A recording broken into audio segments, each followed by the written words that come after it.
Bonjour et bienvenue dans Very Hard. Vous connaissez sans doute l'Atari VCS 2600, sorti en 1977 et son énorme succès. Vous savez aussi que suite à celui-ci, il fut alors démontré que le marché du jeu vidéo familial s'avérait viable commercialement, mais qu'elle imposa également un nouveau concept, celui d'une plateforme pour les jeux vidéo, la console. Cela tombe bien car ce n'est précisément pas de ça dont je vais vous parler. Non, aujourd'hui nous allons nous pencher sur une autre console, sortie quelques années plus tard, la ColecoVision.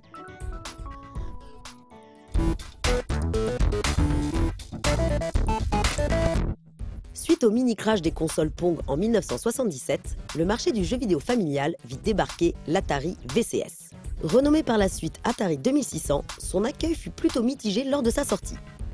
Mais le développement de nouvelles techniques de programmation ainsi que la sortie de Space Invaders propulsèrent la machine d'Atari vers des sommets au tout début de l'année 1980.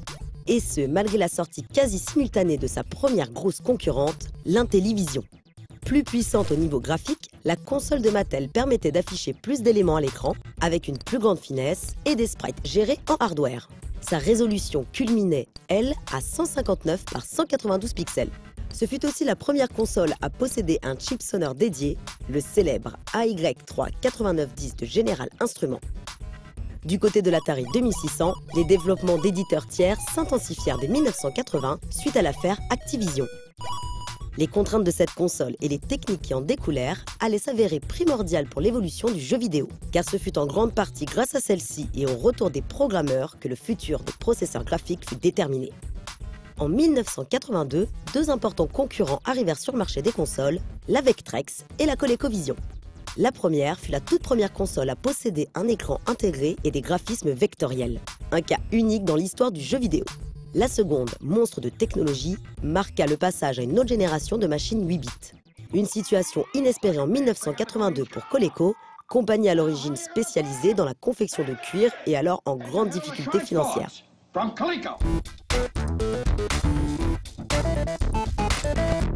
Coleco avait auparavant débarqué sur le marché des jeux vidéo avec ses propres clones de Pong d'Atari, la gamme Telstar ainsi que des jeux électroniques. Conçue en 2 ans, la ColecoVision fut pensée pour contrer l'Atari 2600 et l'Intellivision par une supériorité technique. Le cerveau de l'affaire, le microprocesseur Z80A de Zilog, culminait ainsi à 3,58 MHz. Ce processeur, conçu par des anciens employés de Intel, était alors en train de conquérir le marché des machines 8 bits grâce à une puissance appréciable pour un coût de plus en plus modique. Sa mémoire généreuse de 8 kilooctets, représentant 64 fois celle de l'Atari 2600, reléguait alors directement cette dernière dans la famille des machines dépassées. Pour la partie graphique, la ColecoVision utilisait le TMS 9928A, une toute nouvelle version du coprocesseur graphique du TI 994A, ordinateur phare de chez Texas Instruments. Mais en lui rajoutant ici un mode supplémentaire, permettant d'afficher une image gérée en pixels au lieu de caractères prédéfinis. Ce que l'on appelle désormais plus communément le mode bitmap. Il était aussi capable de gérer le nombre conséquent de 32 sprites en hardware, d'afficher 16 couleurs à l'écran et possédait même sa propre RAM vidéo dédiée de 16 kilooctets. Pour la partie sonore, la ColecoVision employa également une puce de chez Texas Instruments, le SN76489. Une puce qui, à l'instar du populaire AY3-8910 de General Instrument, générait 3 voix de Square Waves en 4 bits et un générateur de bruit. Les machines d'Atari et de Mattel furent par conséquent battues à plate couture, car la ColecoVision débordait d'une puissance que les développeurs de la précédente décennie n'osaient même pas imaginer.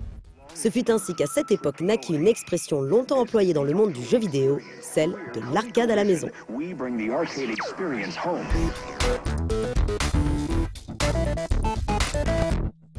Le succès de Space Invaders, qui fit vendre plus d'1 million d'Atari 2600, dicta la ligne éditoriale de Coleco.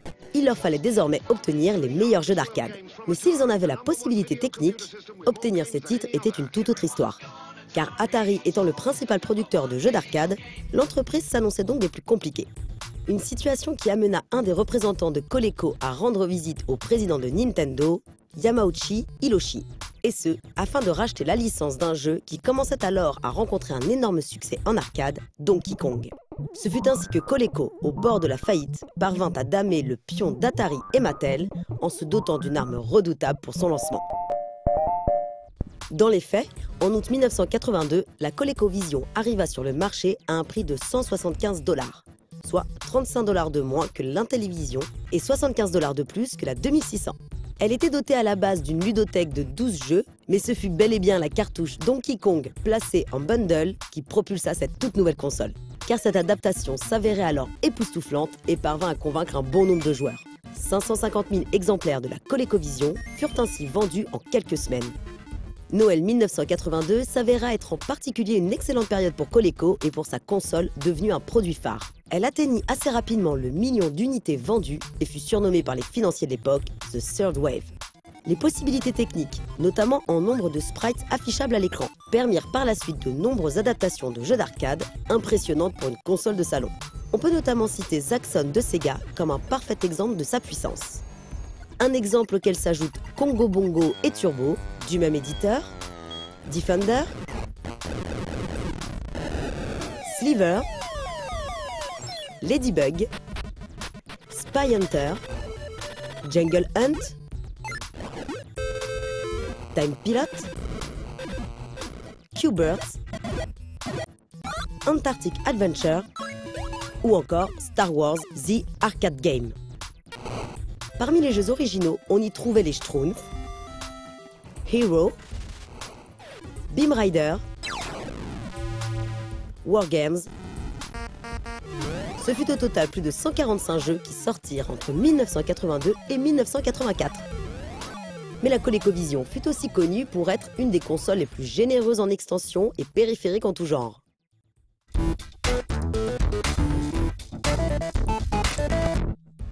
En plus des accessoires inclus, qui reprenaient le principe de pad clavier de l'Intellivision, acceptant des overlays spécifiques à chaque jeu, il y eut une flopée de contrôleurs différents. Un volant et un trackball étaient ainsi disponibles, ainsi qu'un joystick à l'ergonomie plus qu'originale, appelé Super Action Controller 7. Mais le plus incroyable périphérique ne fut autre qu'un adaptateur officiel permettant de jouer aux jeux d'une autre console, l'Atari 2600. Un accessoire qu'Atari tenta d'interdire en vain et qui fit de la ColecoVision la console possédant la plus grande ludothèque au monde en 1983. Coleco voulut par la suite améliorer ses performances techniques et conçut alors une extension, le Super Game Module. Il était doté de 30 kilo-octets de mémoire vive supplémentaire et employait un nouveau type de média ressemblant à des mini-disquettes, les micro-wafers. D'une capacité de 128 kilo-octets, pouvant contenir les versions améliorées des plus grands hits, cette extension fut malheureusement annulée au dernier moment malgré une annonce officielle.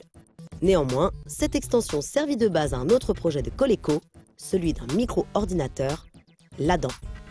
Bien que disponible seul ou en extension pour la ColecoVision, d'énormes problèmes techniques mirent prématurément fin à l'aventure de l'Adam, ainsi qu'à l'ambition de Coleco de surfer sur le succès de l'informatique familiale.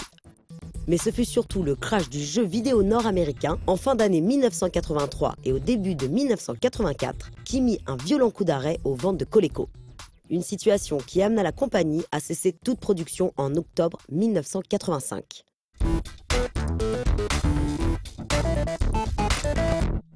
Le schéma d'architecture de la ColecoVision fut repris pour la SG-1000, première console de Sega sortie uniquement au Japon. Mais il perdura également dès 1983 par la gamme de micro-ordinateurs compatibles MSX, représentant plus d'une centaine de modèles différents.